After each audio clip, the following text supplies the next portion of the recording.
Hello everyone, today we talk about the Kingdom of England under the reign of Henry III, ruling between 1216 and 1272.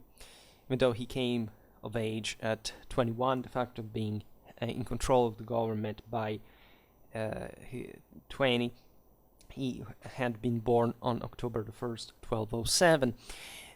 And of course, the history of the Kingdom of England under a single ruler is the history of a ruler, as you understand. I'm making this actually for the historical European regions series, but I think that, of course, a royal history cannot be separated from the English one, especially at this point, given that Henry was one of the longest reigning monarchs in English history, actually the longest reigning monarch before George III, and he is actually an overlooked character, historiographically speaking, at least. I don't have a huge opinion of him as a sovereign, but not a bad one either. That I own some relatively controversial opinions regarding, for example, Henry's father John actually having been a quite capable ruler, right? Not all those who fail, even by that scale of magnitude, actually are not powerful. And I made a video about Angevin England explaining this, but surely we will perhaps focus on John's reign. Actually, that's on the list, like any other medieval sovereign, when we look at a bit more in detail videos. But there is naturally a context beyond all this. In Henry's time, the French possession of the Angevins, that we count in fact up to John, but as a matter of fact, they're the same dynasty, in fact, continuing. And I think banally they're not called Angevin anymore because they simply lost what was the previous Angevin possessions. Not their ties with France, though, because actually the same Henry would be recognized as peer of France by King Louis IX, the saint of the Capetian dynasty of France. And other possessions too remained there. Actually, his heart, for example, there's the beautiful tomb in Westminster. I also made a video about art in France and England exactly during this times, and Henry III and Louis IX, that were somehow competing because of this aura of sanctity that eventually, in the case of the French ruler, was confirmed after is that Henry also had this inclination, as we will see now, a spiritual soul, right? A person who was easily moved during ceremonial functions, and that had a very specific ideology regarding, what the troubles of England had been about during his father's reign, regarding fact piety and the general concord that should have instead reigned among his subjects that in his times were not that quiet. Just it was the center of Henry's reign is pretty calm at the end of the day, at least as far as the internal affairs were concerned, but is marked by the two wars of the barons at the beginning against his father, and so also at his death when Henry came to power. And the latter one was, however, also quelled, in spite throwing again England in a bit of turmoil that Henry had tried to avoid at all cost, even in fact undermining the same monarchy, though, to that point, which in fact the barons took over again, even though failing in turn too. So is for this reason a controversial figure, because from one side there are two historiographical motives. There haven't been major works on him yet, paradoxically, and the early historiography was mostly based on Matthew Paris, another, of course, chronicle of the time. And it was somehow ideological. Say in Victorian times, most of the attention was towards the parliamentarian dimension. You know that under Henry, the Magna Carta was fundamentally, signed by the Parisians of Oxford and of Winchester, that in a sense are even more important than the Magna Carta as the consolidation of that trend, right? And that obviously stemmed from this dialectic with the barons, and that were essentially a tool, in fact, to keep the nobility down. But of course, it was resented by the monarchic side, and still in Henry III's reign, had it been, for example, more iron-fisted against these the barons themselves, things were more directly aggressive, right? Because he just, in a sense, closed the court. He was more detached than than his predecessors from the political spectrum. In a way, there is a bit this almost romantic figure of the king that was mostly enjoying his residences and also embellished them. Great architecture from Henry's time still survived. Talk about Westminster Hall, but there were the same tomb, which is a masterpiece of imperial ideology, I would say, of the time, inspired also to the grandeur of the papacy, that, as we will see, also influenced greatly his policy, as since his father, England had become a papal fiefdom, and that was an important insurance, let's say, also against the barons. And at a point you can argue, especially during the first baronial war, but also the second, that the papal protection of the monarchy saved, in a way, the kingdom from chaos, because the barons, yes, could rebel, but couldn't quite provide with much of an order on their own. And later, historiographically, Henry's policy has drawn mostly attention from an administrative point of view. In a way, there was some continuity with his father's rule, the hoarding of some important amount of gold, even though he was chronically short of resources that were necessary at that point for the war in France. That was not successful in basically all the expeditions, except maybe some quelling of the Gascon revolt. So mostly as a Angevin affair rather than a broader a threat to Capetian unity and so on.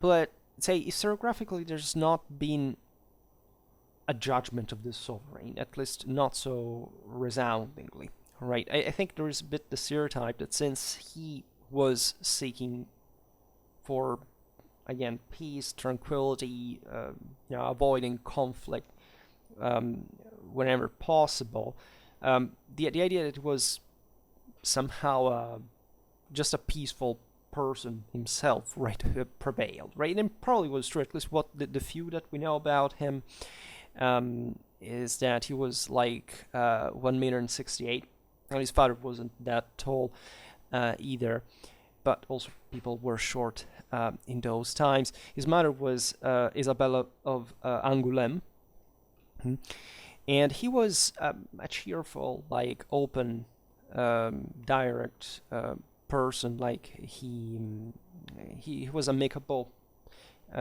He had at least this face, and even though, and this is a bit of an Angevin trait that you find basically in every single in fact, Anglo-Norman Angevin, because at the end of the day, that's also what we're looking at in great part. This traits of fierce behavior, as a matter of fact, or sometimes also of rage. The reason being, probably, I don't think that he was that, really.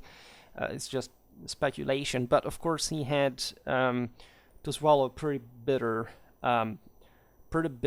offenses, even from the baronial interference. So behind the the ideology of concord and peace and this kind of spiritual peace tension, there was definitely the awareness of a king, of a sovereign, especially of the type that had essentially been created in England at that time, that, as we've seen from his grandfather, from his uncle, from his father, were all pretty, in fact, fierce, ambitious, aggressive, and shrewd, depending on, right? Richard the First was a bit the knight, in fact, the Lionheart, this ruler who believed so much in that imperial exploit that would risk also his life recklessly, and that's how he died, basically. His father being actually a much more interesting, cold, rational calculator, in a way. He was different from that, this is true. He was somehow more ethereal as an individual, but he also was pretty much aware of what the Anglo-Angevin inheritance was about, how his dynasty had installed himself in England, what England really was. Of course, this was a reign of great further, say, not particular Anglification per se, or in a willing way. As we will see, there were the major factions at court were the so-called the Poitevins and the Savoyards, right? So they were still basically even further foreigners, further Frenchmen who came to influence importantly French policy. Well, these people were descendants from at least from the continental conquerors, largely, even though they had married into the Anglo-Saxon aristocracy themselves. And it's obvious that by the 13th century, especially with the loss of France, the country was coalescing on more that islander base, and also the directions of conquest, which is pretty evident also in the reign of Edward I, Henry's son, that we will see hopefully soon, would take mostly a British direction, of course, as you know, against Wales, against Scotland. And that was kind of obvious because the French monarchy was now overwhelmingly powerful, was the greatest power in Europe, even greater than the empires. And this had already been evident at a point under John's reign, not so overwhelmingly, but de facto even the ultimate defeat at Bouvines and all that followed from it were a proof of Capetian advancement that eventually consolidated further and expanded further this power. He built, as we were saying, a considerable amount of stuff here. He expanded, importantly, some fortresses in Dover, in Norwich, and beyond. He, in this sense, also infrastructurally served the country well, with, again, enormous expenses that, if you make the comparison with, we're talking about tens of thousands of pounds, that was essentially the price of a campaign, right? And just the hordes could have counted for half of that, so the entire royal patrimony. So as you understand, it was great spending, and mostly towards, yes, in part military to structures, but also ecclesiastical ones and so on. So conferring also greater solemnity ideologically to the English monarchy per se, but probably not using them the way, for example,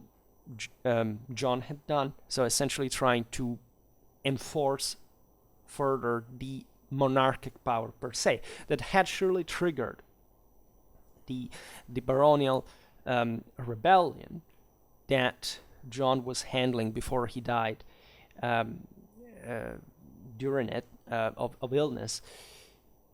After all, after having suffered this major blow of France, so showing that the English monarchy that had started very, very well with the Normans in terms of centralization and this unprecedented power, right, by feudal standards, exactly because England was a land of conquest and was not previously feudalized, that the Normans engineered this much more updated, somehow centralized systems by Latin Germanic standards.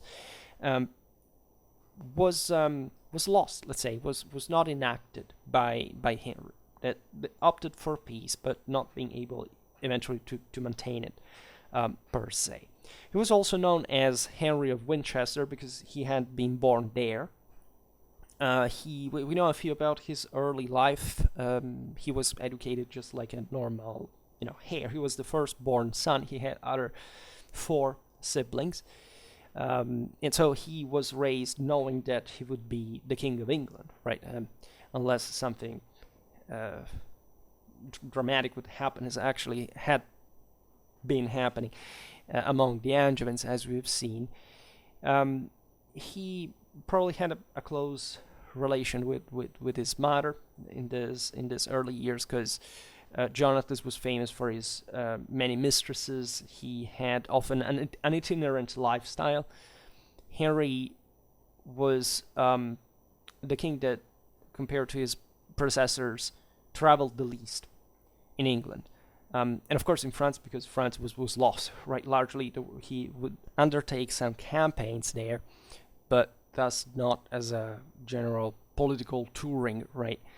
And also in England, as we've seen, he preferred certain residences, and that's also perhaps the way, the reason why he was so interested in architecture and stuff, because he would just choose more permanent residences and adapt them as such, but not only. He was by far, let's say, in English history, the sovereign more interested in architecture, building, and so on.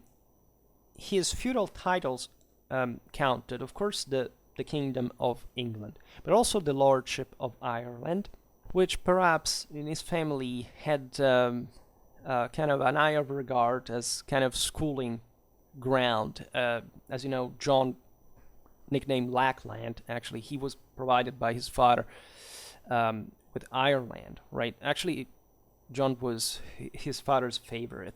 And his same son, Edward, would become, that was Prince of Wales, but became Lord of Ireland, as actually the lordship had reached the zenith under Henry's reign, as he settled many English or French nobility there from his supporters, and it wasn't just like a great experience, but it would in fact habituate to the strains of Gaelic guerrilla, this kind of more puzzled dimension politically, and it would be a good schooling ground. Surely that's also where Edward and John had learned enough. Also, Henry was Duke of Aquitaine from 1216 until his death in 1272. Henry assumed the throne when he was only 9, at the death of his father, in the middle of the First Barons' War, as we reminded. John had entrusted the boy to the first Earl of Pembroke, William the Marshal, according to some the greatest knight of his times, a reputation that he definitely earned in a life spent literally on horseback amongst this quite turbulent events for the English monarchy, and that surely knew his deal, and that in fact would de facto win the King of the Barons for the young king. As we were saying before, Henry, just as his father, at that point enjoyed a special papal protection because of the vassal state that England had towards the Church of Rome, that was at the apex of her historical power. In fact, the Cardinal Gualabiceri, that was in England with the court at the time, declared that the war against the rebel barons to be a crusade, that just by such declaration brought many barons to defect in favor of Henry. Henry's forces, that in fact, led by William Marshal, defeated the rebels at the, in fact, climatic battles of Lincoln and Sandwich in 1217.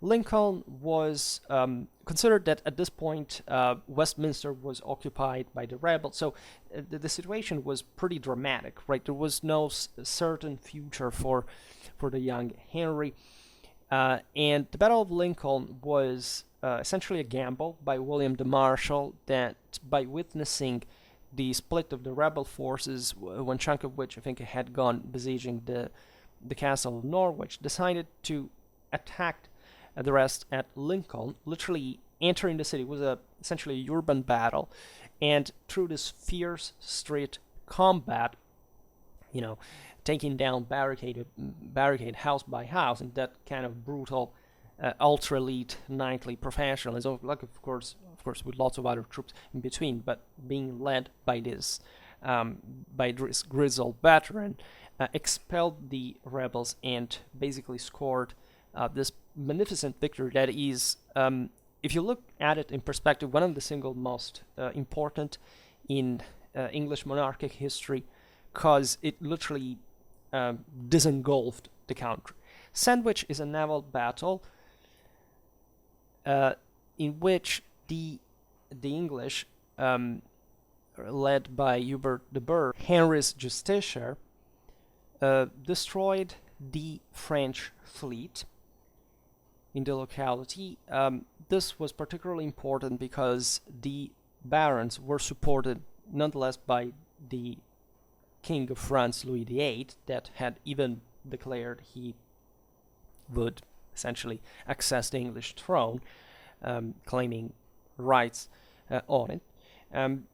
The Battle of Lincoln, as we've seen, had broken the backbone of the baronial land forces, but as long as support from France could arrive through the channel, the revolt the rebellion, as a matter of fact, could resume further. The French fleet had troops, siege engines, and instead it was shipwrecked in this way. And that basically brought Louis VIII to just negotiate peace, because there was practically also already an opposition in France, considered that the French kingdom was not, as we'll see now, just completely under the Capetians. In fact, obviously, lots of noblemen that had been previously part of what we know as the Angevin Empire had been supporting from France, or at least, exploited the situation to rebel against the Saint Louis in favor of Henry. Even though he won the First Barons' War, Henry, however, that was still a minor, so mostly William Marshal as his tutor, wouldn't manage to pacify completely the country. First of all, this series of wars, since from a long time, right? England had been engulfed by this baronial issue since the previous century, and there had been a great effort to consolidation, as always, like following the wake of the Saxons from the south, right, towards the Midlands and other frontiers. In fact, the baronial resistance was mostly concentrated in the north, and it was supported also by neighboring powers such as Wales and Scotland even. Naturally, these were weaker powers, as rebellious ones, generally speaking, are, but the war had exhausted the country, so the same Henry and his government didn't have enough resources to simply pacify the entire system. It was dangerous, so much so that Henry thought to solve the situation by promising to abide by the Great Charter of 1225, that was basically an update of the Magna Carta of 10 years before. The limitation, thus, of royal power and protecting the rights of major barons. This was the main concern, of course, and as we will we were saying before, Henry's reign would be always about calibrating these prerogatives. He actually, during the war, um, tried to actually modify some parts of the Magna Carta that, of course, would be favorable to his cause, and in that sense, not much directly to the king, that in favor of the monarchy would have been too clamorous, but towards the rights of the papacy. That, as we've seen, was backing him through Guadalquivir, etc. And this had made things worse during the war, and that's when actually William the Marshal decided, like the all for all at Lincoln. Thus, given the political thermometer, Henry decided to stick to this, just kind of negotiating just the extent of the baronial rights per se, and or fixing our. Of course, within the Magna Carta, the foundations for cooperation did exist, right? So there was room for improvement even along that political line, but it was obvious that the barons were also retaining at the same time lots of prerogatives that were essentially damaging the unity of the kingdom. In this early phase, Henry's rule was dominated first by the aforementioned Hubert de Burgh, and then Peter de Roche, who were both justiciars of Henry, and who re-established royal authority after the war. The two, however, hated each other. In fact, Hubert was, first of all, he went to the crusade, and this allowed de Roche to secure an important amount of power. Peter de Roche had been particularly important because he had also been Henry's tutor. He had important functions. He even crowned him. Initially, Henry was crowned twice, because the first time the English crown had been literally sold or had been lost during previous wars. The latter one was after one of these wars, in fact, in which the monarchic ideology had also to be visibly restored. Peter de Roche had gone to the crusade, and when he had come back, he essentially managed to get rid of Hubert de Burgh by accusing him of having squandered the king's money and lands and abuse of his powers. In fact, Henry had Hubert imprisoned in the Tower of London. Peter de Roche was supported by the so-called Poitevins, nobility, the part of the French Angevin nobility, which still hoped for their what they considered their legitimate ruler, even though sometimes just for personal interest, for having him reintervening, in fact, in France, and this was a very powerful faction, as you will see, that will always remain. Peter de Roche essentially took over royal government by substituting himself to his rival and beginning to carry out some important abuses, also against the nobility. And at this point, it was Richard Earl of Pembroke, the son of William Marshal, that rebelled against Peter de Roche's abuses, but in this sense against the king that was supporting Peter.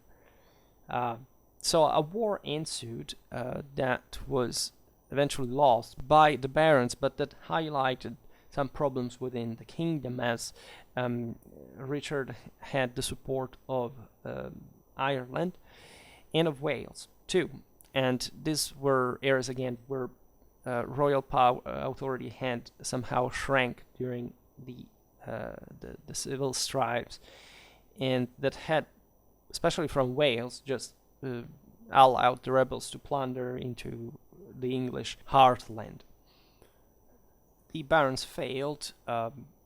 Peace was restored once again with some further negotiation with the nobility. And from there on, Henry's government, till the last phase of his, fact of his life, would be relatively calm internally, all right, but always with this underlying tensions increasing, also due to the relative space that was left again to the barons. In 1230, Henry attempted to reconquer the provinces of France that had once belonged to his father. But this invasion was a debacle. He entered Brittany first, because there he was, that had been one of the former possessions of the so-called Angevin Empire, was supported by Peter de Dreux, the Duke of the land, and the next move should have been entering Normandy, that, as you understand, had an important legacy to be recovered in an English imperial fashion against especially the power of the Carpathians. But of course, a great effort was needed. Henry preferred to turn towards the south in Poitou, where the operations, however, failed as well, and he was obliged to return to England after having spent a considerable amount of money and thus having spread fundamentally other malcontent. That's when the rebels of William Marshall's son Richard had broken out, right, in 1232, right, and even on that occasion the church had negotiated a peace settlement because the Pope was interested in the Church of England stability and direct control from Rome, and so civil war would have just disrupted its assets and more. So supporting the monarchy was the Pope's primary interest in England. Following this revolt, Henry finally ruled England personally, right? He was, as we've seen, 20 at the time. He already took the reins of the country, even though the adulthood was 21. In any case, he still was connected with his senior ministers, right? Especially for this first part of his 20s, where he was still importantly influenced by them. He married Eleanor of Provence, who was in fact the daughter of the Count of Provence and Beatrice of Savoy, so much that the new Savoyard faction formed at the court, as many, in fact, noblemen from that region, and not only, by the way, reached the court. The Savoyard faction would be very important because Henry used it essentially to enforce his personal power. The Savoyards were married with members of the English nobility. This was a kind of delicate matter because making English land ending up finally in the hands of these foreigners was dangerous. But the same Savoyards were very careful about this themselves. They knew how to play it well. And this faction, this party, supported essentially the king and the queen, too, mostly in an anti-Poitevin fashion, right? It's important to remember that Henry's mother, Isabelle of Angoulême, given that in those first years of trouble had not been able to assert himself adequately from a political point of view, married a Lusignan, right? That also had this kind of double policy with the King of France as far as also as Poitou was concerned. And so these two factions forming the court, the Poitevins and Savoyards, sometimes were not even properly Poitevins and Savoyards, were mostly French and also from other places, but they would consolidate in respectively supporting but the baronial side and the royal one. The marriage with Eleanor was a happy one. They had 5 children, all surviving except for, if I'm not wrong, Elizabeth. Lived only 5 years, but she had severe health issues. Her death strained particularly her father, who, for the rest, instead was satisfied. Right? His first son, that would be in fact also his heir and future King Edward, was celebrated with these lavish celebrations, thanks to God, publicly, and so on. He was visibly moved, etc. He called Edward after Edward the Confessor, that Henry had adopted as his patron saint, and that he identified a bit as a pacifier of England, somebody that would try to appease by political mechanisms and not wars, right? Henry himself was known for his piety, holding these lavish religious ceremonies and giving generously to charities as well. There aren't news that I know of, adulterine relations of Henry. Once he actually escaped an assassination attempt, because when the killer entered his room, he wasn't there. He was having sex with his wife, and the only trouble they seemingly had was about once the way the Gascon rebellion had to be quelled, because Henry on that occasion defended Simon de Montfort, that was one of the 3 children of the famous Simon de Montfort of the Battle of Muret of the Albigensian Crusade, that had been entrusted with the task of ruling over Gascony. There was this Angevin dependency, and Eleanor blamed, actually it was the other way around. Eleanor blamed the Gascons for having rebelled, Henry Simon, right? And Simon eventually would lead the second baronial onslaught against the king. He had this quarrel with his wife. Apparently they reconciled only 1 year after, but so it's not a big deal. And Eleanor was educated. She had, she was smart politically, and she was introduced by Henry also to this broader ecclesiastical dimension, also properly the English spiritual legacy, but in fact with the cult of Edward the Confessor, this more in fact national. This is interesting, like an Anglo-Saxon saint, but also Norman from his mother's side. So an interesting, properly English saint that could also already boast, however, a Norman connection, like Henry's one. So an adequate picture. Naturally, the marriage with Eleanor had been contracted also for political reasons, like as daughter of the Count of Provence, she could be used as a pawn in this Angevin interest in southern France, as this marriage could allow Henry to say something more about the, in fact, local politics. Consider that Eleanor's sister was the wife of Louis IX, right?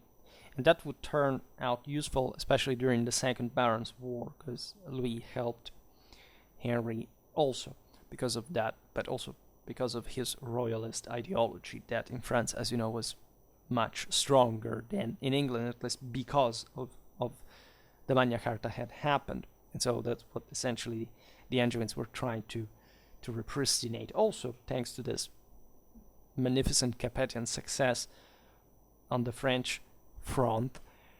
Um, Still talking about religious policies, Henry III is remembered for his poor results relatively to the English Jewry, as the Jews had recovered pretty well after the First Barons' War, and they had at the beginning of Henry's reign actually a pretty good recovery, but at a point, we don't know exactly why, perhaps by imitation of the same policies on the continent, he began to extract huge sums of money from the Jews in England. Right, this would ultimately cripple their ability to do business. Right, and it was generally speaking also a bad idea in relation to the barons, because the Jews had lent a lot of money to the barons after the war, and by essentially taking that money back, Henry was damaging the same barons that began not just to resent towards Henry, but also towards the Jews, that in this sense wouldn't have any friend in that context, and disorders happen. Also, certain myths about the usual thing of Jews killing children, all this stuff arose exactly in Henry III's reign. Right, the Jews were scapegoated as usual. Henry introduced the statute of Jewry that, according to the dispositions of the Fourth Lateran Council of 1215, had to wear badges and to be discriminated. Further, Henry created a house for the converts, if I'm not wrong, in London, where apparently up to 1/10 of the English Jewry was converted to Christianity in the process, mostly because they had been impoverished to an intolerable point where they had to become Christians to survive. There were attempts to segregate the community. We don't know exactly the extent, at least the means that specifically that Henry used in that regard, but it brought essentially to damage from all sides in the country. In a fresh attempt to reclaim his family's lands in France, Henry invaded Poitou, again in 1242. This led to the disastrous defeat of Taillebourg, that was actually a great success of Louis IX of France. I will talk about this battle sooner or later in my, battle series, because it's really fascinating, right? The battle was fought on the River Charente,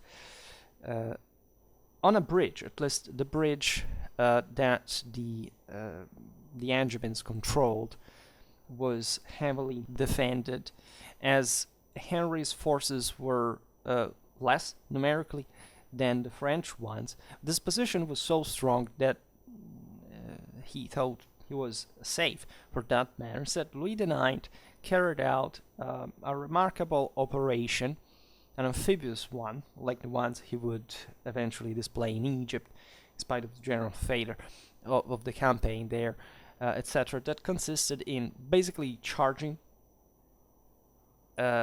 himself as King of France across the bridge with 1,000 knights, and using boats to cross the river, so supporting the knights on the flanks with infantry, crossbowmen, etc. So it was a fantastic operation. Really shows you the peak reached by that Western European warfare in the mid-13th century.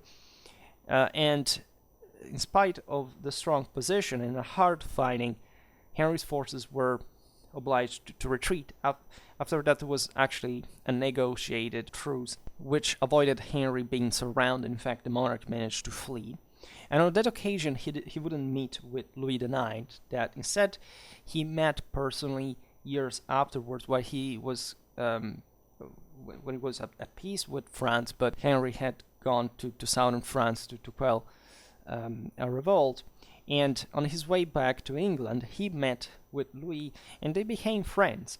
Right, and these two sovereigns were not just, in fact, among the most important of Europe of the time, but they were also in some syntony as far as especially this spiritual dimension was concerned.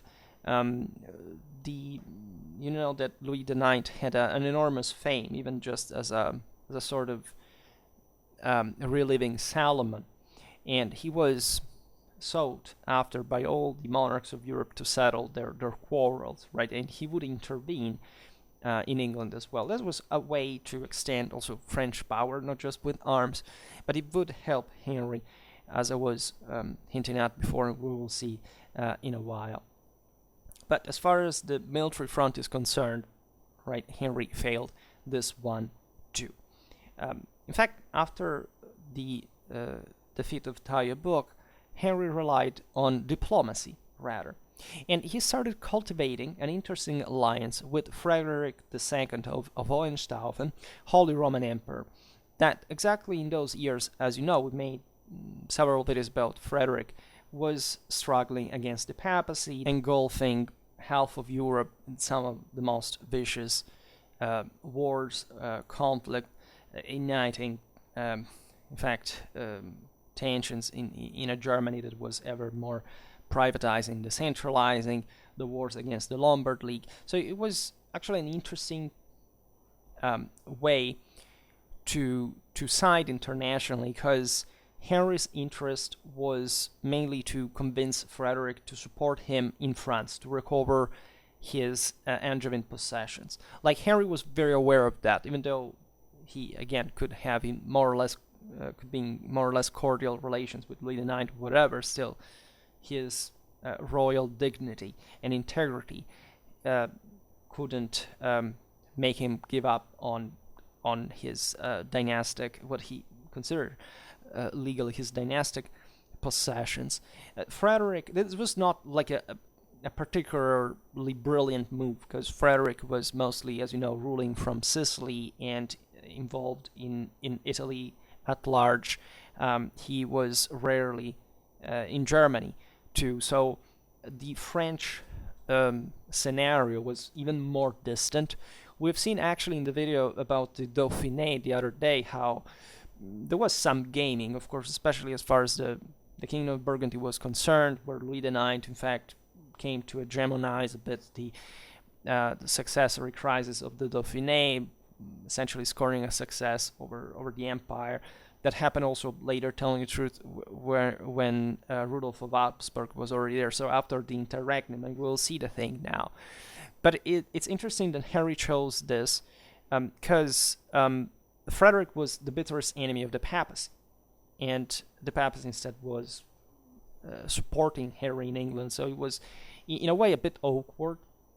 But there is also this other aspect of Henry's policy that is still properly the imperial one, as the English king supported his brother Richard of Cornwall, famously enough, in his successful bid to become the king of the Romans in 1256, competing with Alfonso X of Castile, that could boast some Swabian blood, and thus had entered the game as well. And while Alfonso would, that is also one of the great sovereigns of this time, known as the Wise, a great legislator. So it goes paired with this other mid 13th century great feudal rulers. Richard, Henry's brother, actually did go to Germany multiple times. He wouldn't actually accomplish anything there. There were issues because actually he was asking money to his brother and thus to the realm, and the problem here was always that he was personally short of money, and he couldn't ask too much to the barons because they wouldn't simply pay like that. But Richard's presence in Germany, exactly knowing Germany, because he wasn't much of a powerful ruler, and that's where the problem that the interregnum, that is exactly this phase, was about, that the German princes even there had taken over and fundamentally disgregated the German national monarchy, kind of was well received, right? There are interesting correspondences between Richard and Henry, especially as far as those who are interested, as we are, has made multiple videos about that, about militarized bishops, let's call it in this way, that in Germany were quite prominently so, due to the broader instability and kind of blurring of the institutions in that way. And Richard writes to Henry and says, "Oh, look, in Germany they have those bishops that, telling the truth, had been turning their backs to the monarchy in Germany, and this was true since the time of Philippus Fabiatum of Brunswick, that I made a video on, and in a time in which, of course, that privatization of power was essentially making the same bishops and some of the most powerful ones, like the one of Cologne, siding against the monarchy. But up to that point, in Germany, like in any other country, they had been actually loyal to the monarchy. And in England, after all, as we've seen, and thanks also to this papal connection, it was the case. So Richard was literally saying we should essentially militarize our own bishops in England, because they would be more useful against this baronial bitches here that are preventing us from doing anything. And it was just an episode. And Richard of Cornwall is one of the kings of the Romans historically. Then eventually these figures would be just superseded. Rudolf of Habsburg would become, as a German prince himself, as a Swabian prince, the little Count of Habsburg, king of the Romans, and then he would seize Austria, and that's all another story. As you know, you can check the stuff out, not just in the Holy Roman Empire playlist, but I recently created a 13th century playlist, so if you're interested in the broader international picture there, it can be useful just to segment also by era, by century, in that case. There was another failure, however, especially in the attempted placing of Henry's son Edmund Crouchback on the throne of Sicily. This was interesting because Sicily was particularly rich, and Henry's relation with Frederick II had aimed at winning. At that point, as you know, Palermo was the most magnificent court in Europe in every way, and however, at the death of Frederick II, there was no direct, there were actually direct male heirs and legitimate sons, such as Conrad IV, but the power who ruled from Swabia, from the ancestral lands of the Hohenstaufen, but the local power in Sicily, in Apulia, had been seized by Manfred, the legitimate son of Frederick II, whom the sovereign had loved and trusted properly. There was a lot of bad propaganda from the papacy saying that Manfred had killed his father. None of this is true. It's just a testament to the extremely advanced and impressively and beautifully so papal propaganda at the time. Frederick II's one was also pretty much the same, but the papacy was really taking making a leap forward as far as those means were concerned. I made a video about Manfred of Sicily, who is one of the single most interesting figures in the Middle Ages, and people don't even know who he is. But that's just not having properly read even just a manual of medieval history. And there's a video out there if you're interested in him. There's really a lot about it. Needless to say, but the history is complicated, actually. But to make the long story short, Manfred would resume essentially his father's policy of pact of hegemony over Italy, and so creating a sort of Ghibelline state in the peninsula, and choking the papacy in between. And by an important extent was successful until it was defeated, as you know, by the crusade launched by by the papacy, but in fact mounted up by Charles of Anjou, that changed the cards there for all Europe. Also in this context, the problem with Henry III is that during the war between the papacy and Manfred,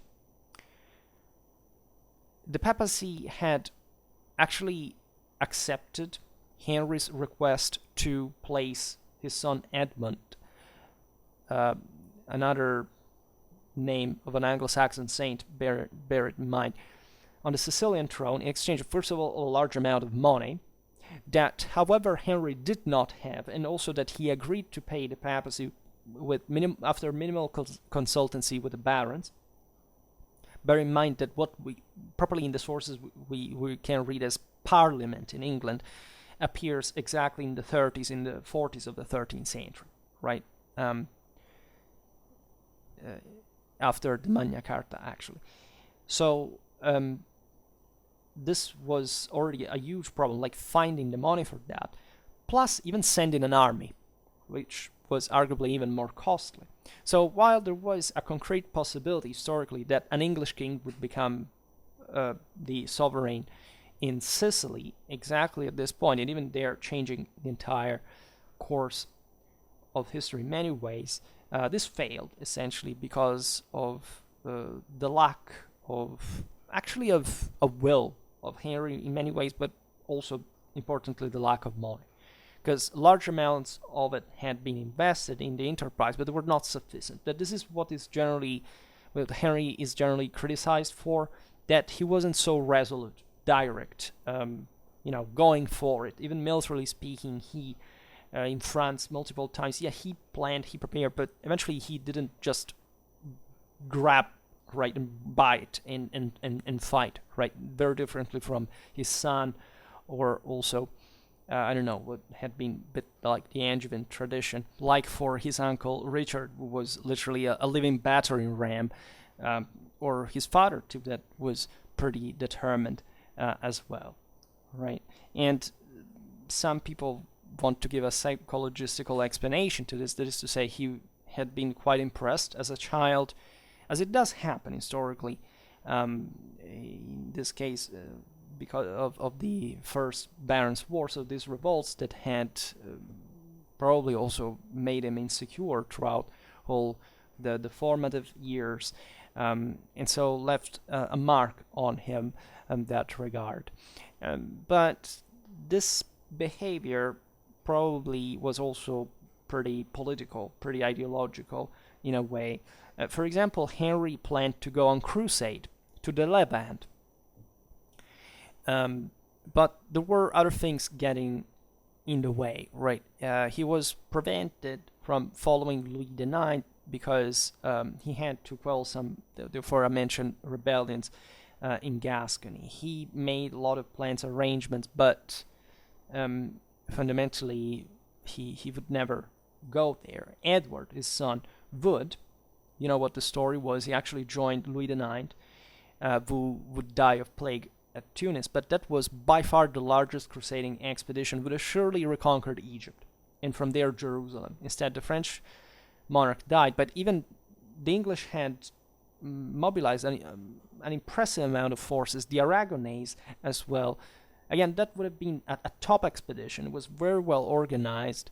At that point, the French had even already the control of Sicily because of Charles of Anjou accomplishment. Actually, if they had stopped in Sicily instead of Tunisia, probably the expedition would have succeeded, because Tunisia, by the way, was occupied in the process, so it was literally enemy land for that matter.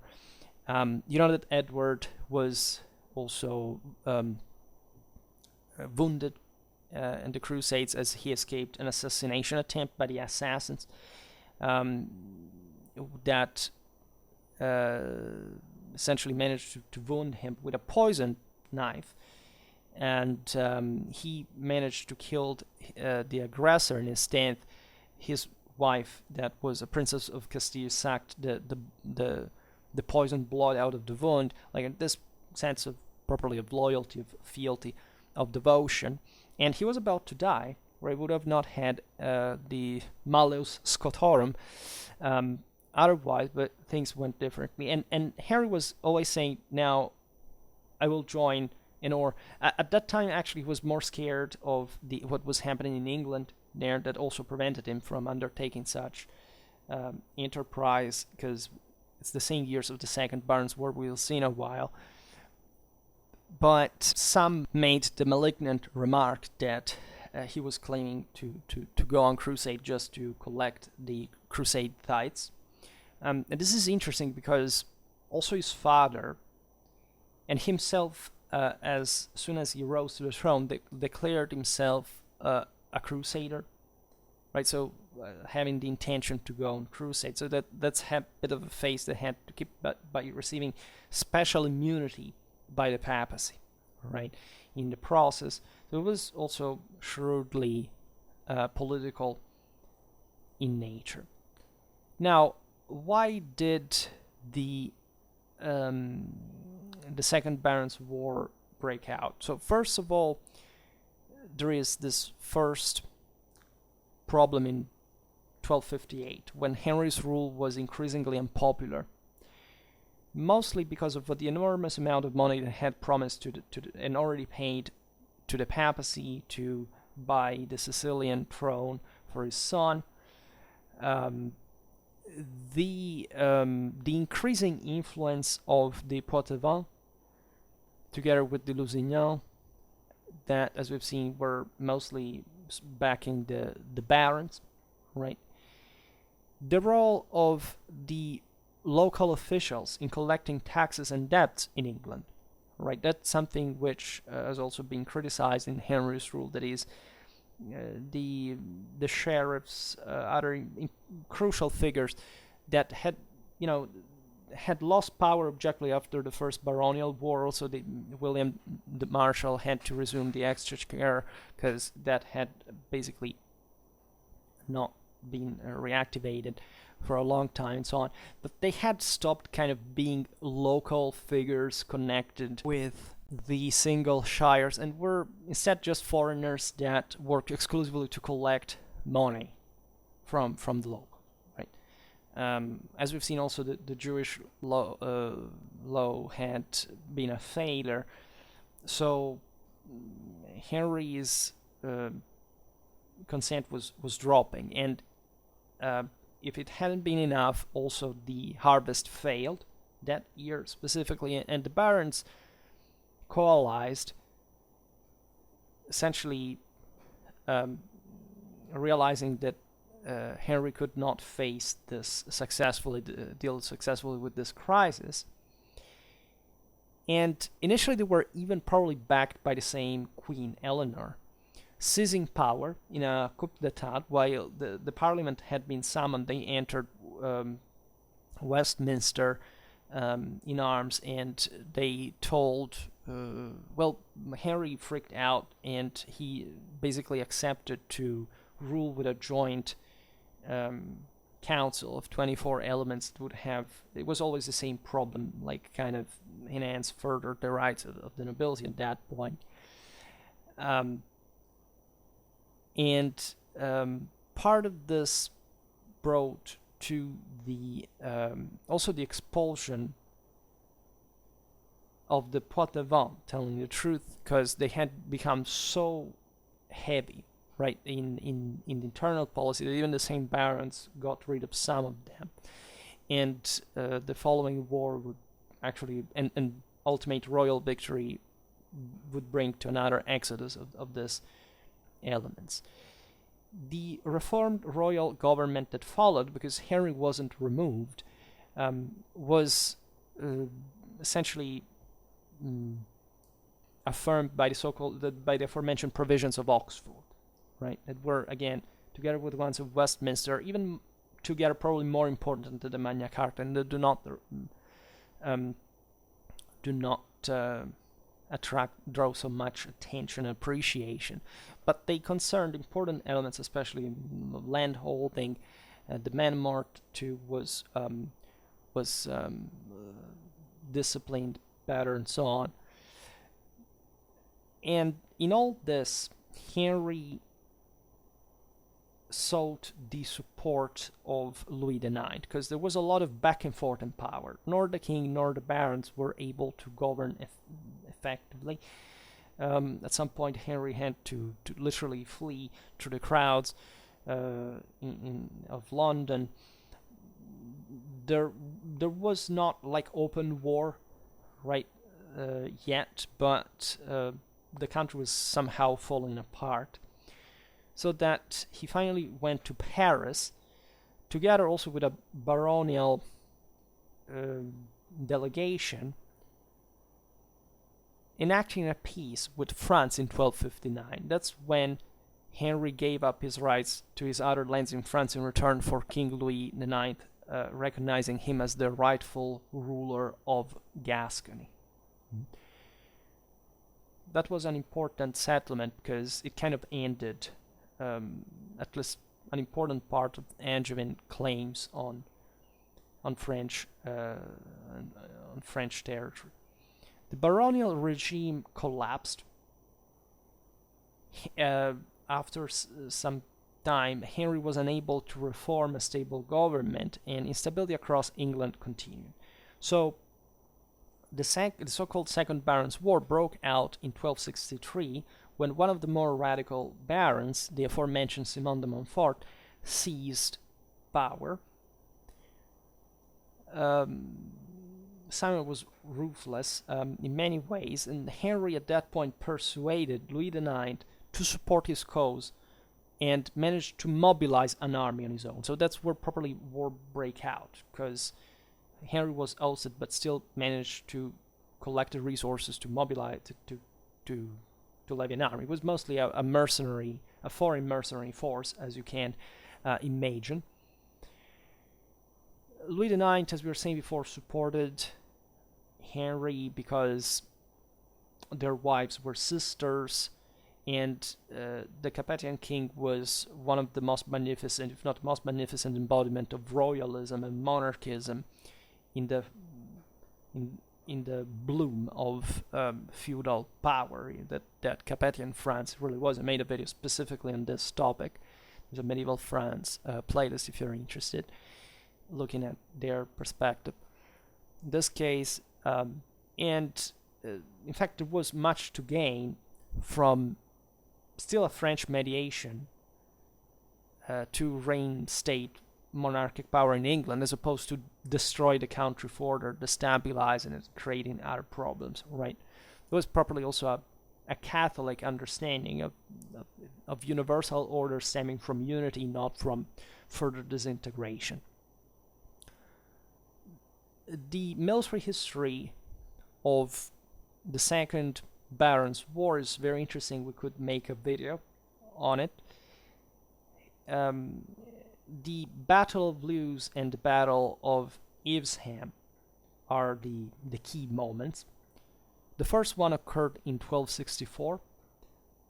It was the moment in which the royal army, that was superior and having the odds in its favor, attacked the rebel one and was soundly defeated, with not just Henry but also his two heirs being taken prisoner. Right, Henry was captured during the battle, while Edward and his brother took refuge in a nearby priory and eventually surrendered to Simon de Montfort. We're talking about probably 5,000 men versus 10,000. It was a pretty sound, hardcore 13th century knightly battle, and it was a pretty bloody one. Right, the royal army suffered an incredible amount of losses, but also the rebel ones. So they really fought hard in embodying concretely and bloodily that century-old conflict, struggle, and hatred towards between the barons and the monarchy, because that's what it got down to. Right, so the Battle of Lewes was fought by Henry to get it over with, once for all, and instead it resulted in yet another debacle that shadows again Henry's military curriculum. There are interesting details, use of slings, arrows, that also crushed apparently Edward's battle line. Of course, this didn't literally happen because that's light infantry, doesn't do the thing. But the degree of combined arms tactics that we're following this major pitched battles is fascinating. And again, we will see all these battles hopefully in detail soon. In my battle playlist, you can find some samples of that. My modus operandi. Edward managed to escape from Montfort's captivity.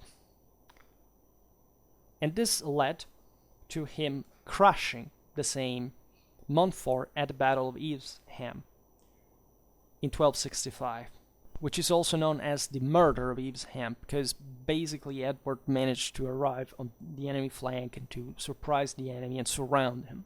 Right? Simon thought, given that the weather sucked, that was actually some rebel reinforcements that were coming. Instead, it was Edward's army, and the rebels essentially fought to the death, and they were circled and taken down one by one. The problem being, this is kind of funny, but it probably wasn't funny for the poor Henry, that the king, the captured king, was among the rebels. They surrounded rebels during the attack, and Simon had dressed him like with in disguise, with other colors, not to having recognized. So actually, Henry was wounded during the battle, as the Edward's army was throwing the hell on the enemy army, and he was just extricated from the melee by miracle almost.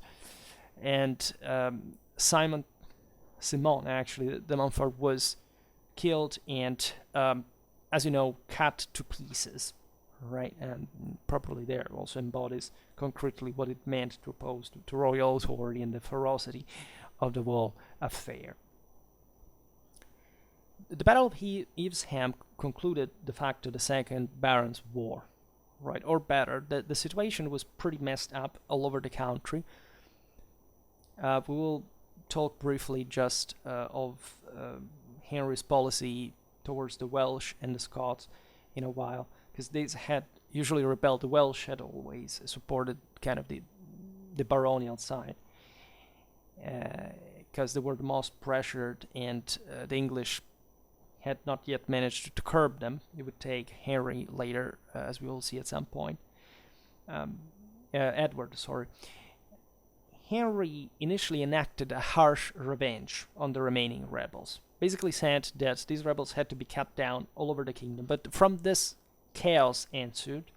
So in order to avoid a further damage to the country, the church, with the Fieschi Cardinal, persuaded Henry to mollify his policy through the dictum of Kenilworth, where he also reinstated some baronial prerogatives that, as you know, were not to end till at least till today, at least as far as the constitutional legacy of that is concerned.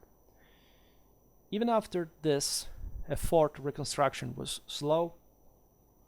Henry had to acquiesce to various measures that the barons were requiring. Sadly enough, further suppression of the Jews that were, hammered down, definitely, and by the barons that simply at that point didn't want to pay the Jewish loans, simply went there and killed them, just like the civilized way of solving the matter in their view. But England suffered that, economically speaking, because the Jews had a dramatic economical potential for the country. In any case, Henry died in 1272, leaving Edward as his successor, while, however, he was at the crusade. In fact, he managed to come back to England only 1 year and a half afterwards, in 1274. Henry was buried in the Abbey of Westminster, which he had himself rebuilt according to this kind of magnificent universal model, if you look at the art properly in the Gothic, but still not just there are some even Byzantine kind of influences from the papacy, from Roman art and so on. That really shows how much care he had for his image, etc. There are even some niches that probably he had planned to for hosting his own relics, as he hoped that it would be sanctified after his death. His heart was eventually moved to his current tomb in Anjou, the Abbey of Fontevraud, in 1290, together with the other members of the Angevin dynasty. Some miracles were declared after his death. In 1290, in fact, when they opened the tomb, they found that his corpse was remarkably intact, considering how much time had passed. His beard was always that long and magnificent and so on. And later, even miracles that was thought like an indicator of sanctity. Other miracles were claimed having occurred by his tomb, but the same son Edward, that at the time was king, didn't actually believe much in them, didn't exploit this potential, and in fact Henry was not canonized. Briefly, Henry's policy towards Wales was even there somehow irresolute. There were multiple campaigns waged against Wales, but the Welsh resisted, and it wouldn't be in fact until Edward's reign that they would be completely brought down. And as you know, even further on, Wales had some important autonomy, etc. The Welsh had participated to the revolts against the king, trying to seize kind of some sort of autonomy. Henry had also traditional understanding of English right to influence Scottish affairs, so that he enacted such policy both with Alexander II and Alexander III, to whom he married his daughter, and also sent military aid at a time in which the royal couple was besieged in Edinburgh by a local Scottish rebel baron, because that didn't happen just in England, by the way. And Alexander III, however, didn't. He refused to make an homage to Henry, which was a big deal. But of course, Scotland, too, as you know, would be re-hegemonized by England under Edward, right? So, say Henry was very cautious. This didn't actually did take his chance, but failed practically from a military point of view as abroad, right, in this kind of foreign policy, and most of his enterprises were ill-fated. But he surely provided England with an important degree of stability for most of his reign. He surely increased the prestige of the monarch, even in a moment of actual weakening of the same, which may seem strange, but creating properly a monarchic ideology, after all, is the same thing that brought English historiography at some point to deny there had been a revolution in the 17th century. The idea that the monarchy was always part of that institutional balance, and that therefore, even if depleted of power, was still embodying the country in different ways in different times of English history, of course, but still. And Henry in this was the heir of an important legacy that, however, had appreciated also how costly the struggle against the barons to reassert the monarchic prerogative, and thus opted, in my opinion, like we can't say retrospectively, because maybe he would have failed against the barons had been more aggressive, right? But he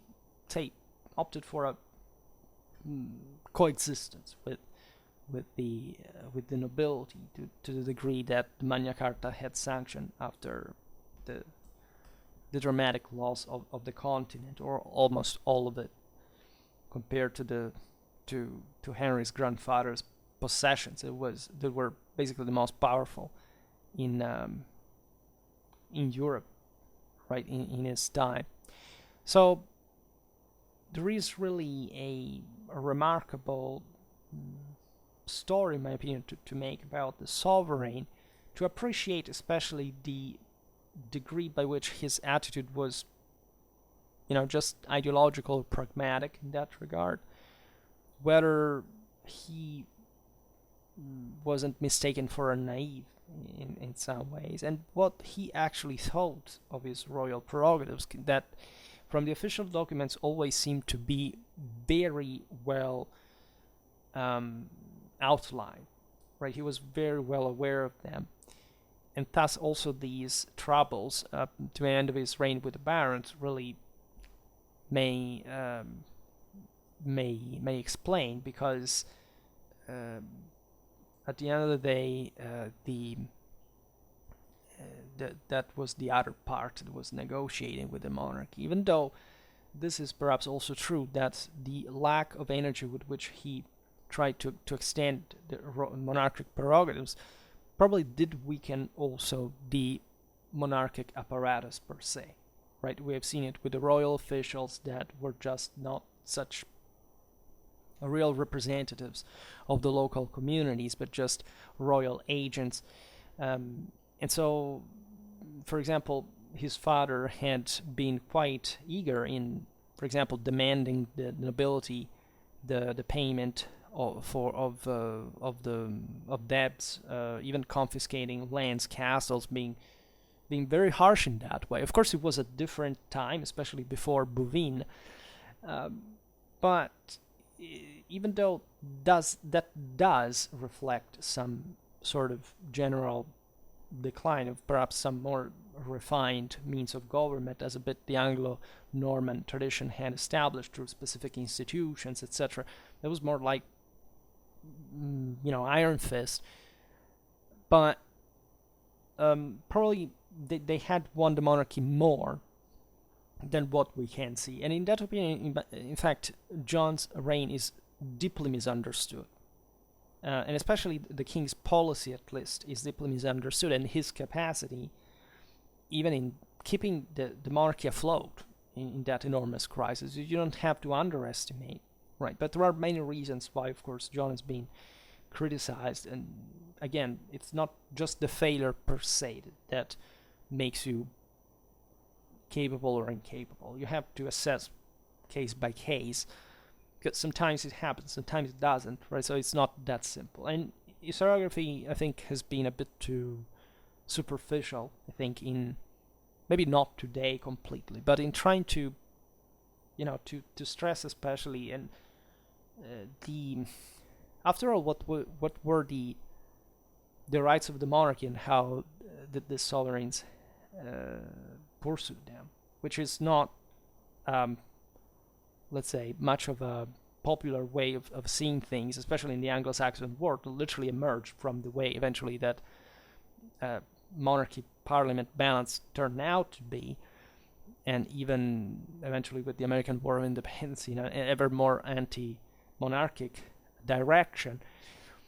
But especially if you consider it in a diachronic and comparative view with the other monarchies in Europe, well, you cannot but see what a tragedy it was for the kingdom to be, especially for such a well-established kingdom monarchically, in terms of centralization, etc., to lose, like the one of England was in Norman times, to lose those opportunities because of an incredible series of that. If the damn white ship had not sunk, right? That's the only thing you think now. All of this thing would have not happened.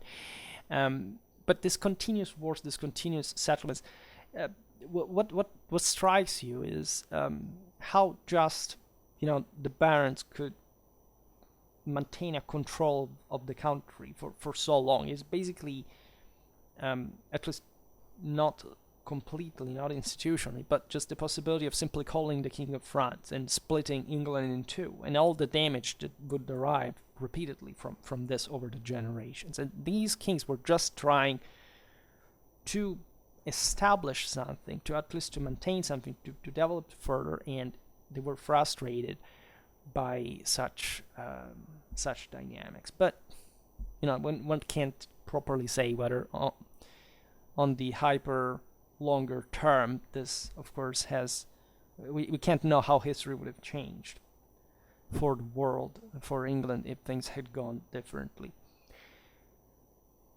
Okay, this was my take on Henry III's reign. We will keep talking about him at some other point.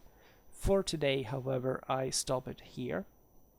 I just hope that you enjoyed this video. If you did, please share it. Otherwise, leave a like or subscribe to my channel if you're interested in my upcoming content. I thank you heartily, as always, for listening to me. I wish you a nice time and see you next time. Bye.